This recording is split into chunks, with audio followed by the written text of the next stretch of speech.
আজ আমি আপনাদের এমন এক জিকিরের কথা বলবো, যার উচ্চারণ মাত্র একবার করলে আপনার জীবনের আকাশ নেমে আসে রহমতের হাওয়া। মুছে যায় গুনাহ, হালকা হয় মন, আর আল্লাহর দরবারের দরজাগুলো যেন একটু বেশি করে খুলে যায়। এই জিকিরটি হলো আস্তাগফিরুল্লাহ। একটি ছোট শব্দ, কিন্তু এর শক্তি পর্বতবেধী। চলুন জেনে নেই একবার আস্তাগফিরুল্লাহ বললে সত্যি কি হয়। আস্তাগফিরুল্লাহর অর্থ, হে আল্লাহ, আমি ক্ষমা চাই, আমাকে ক্ষমা করুন। একবার বললেই আপনি আল্লাহর কাছে ক্ষমা প্রার্থনার দরজা খুলে ফেললেন। এটা শুধু একটা লাইন নয়, এটা এক অঙ্গীকার, এটা ঘোষণা যে আমি ভুল করেছি, আমি ফিরে এসেছি, আমাকে ক্ষমা করুন।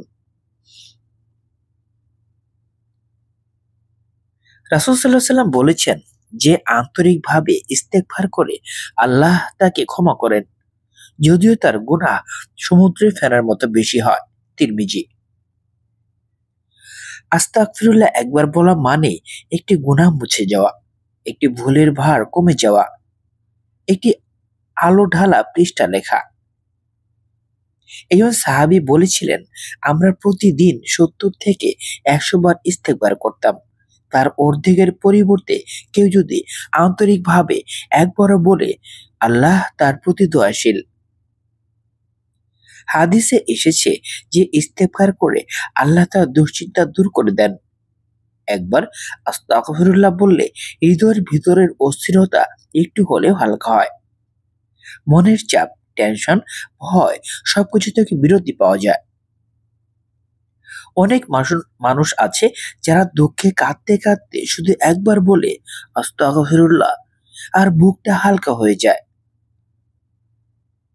কোরআনে আল্লাহ তাআলা বলেন, তোমরা তোমার প্রভুর কাছে ক্ষমা চাও, তিনি তোমাদের উপর আসমান থেকে বৃষ্টি বর্ষণ করবেন, ধন সম্পদ বৃদ্ধি করবেন, সন্তান দান করবেন। সূরা নূহ। একবার ইস্তেগফার মানে রিজিকের দিকে একটি সংকেত পাঠানো, বরকতের দিকে একটি দরজা খোলা। রাসূল সাল্লাল্লাহু আলাইহি সাল্লাম বলেন, যে ইস্তেগফার করে আল্লাহ তার জন্য প্রতি সংকট থেকে মুক্তির পথ করে দেন। একবার বলা মানেই একটি সমস্যা থেকে বের হওয়ার প্রথম ধাপ। শয়তান মানুষের মনে দুশ্চিন্তা, হতাশা, ভয় ঢুকিয়ে দেয়, কিন্তু আস্তাগফিরুল্লাহ এমন এক শব্দ যা শয়তান সহ্য করতে পারে না।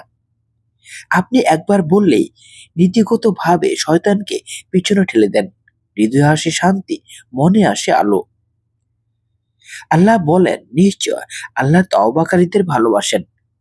একবার আস্তাগফিরুল্লাহ বললেই আপনি সেই ভালোবাসার পথে পা বাড়ালেন। আল্লাহর নৈকট্য অনুভব করা, এটাই কি আমাদের সবচেয়ে বড় লাভ নয়? এক ব্যক্তি বলেছিলেন, আমি প্রতিদিন অল্প অল্প ইস্তেগফার করতাম। একদিন খুব বিপদে পড়ে শুধু একবার বললাম আস্তাগফিরুল্লাহ।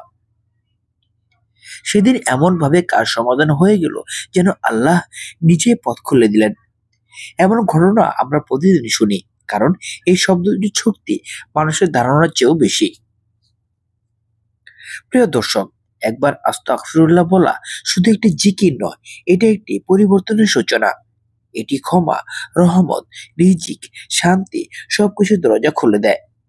তাই প্রতিদিন আমরা যেন অন্তত একবার বলি আস্তাগফিরুল্লাহ, আর যদি মন চায় বেশি বেশি বলি, কারণ আল্লাহর রহমতের ভান্ডার অসীম।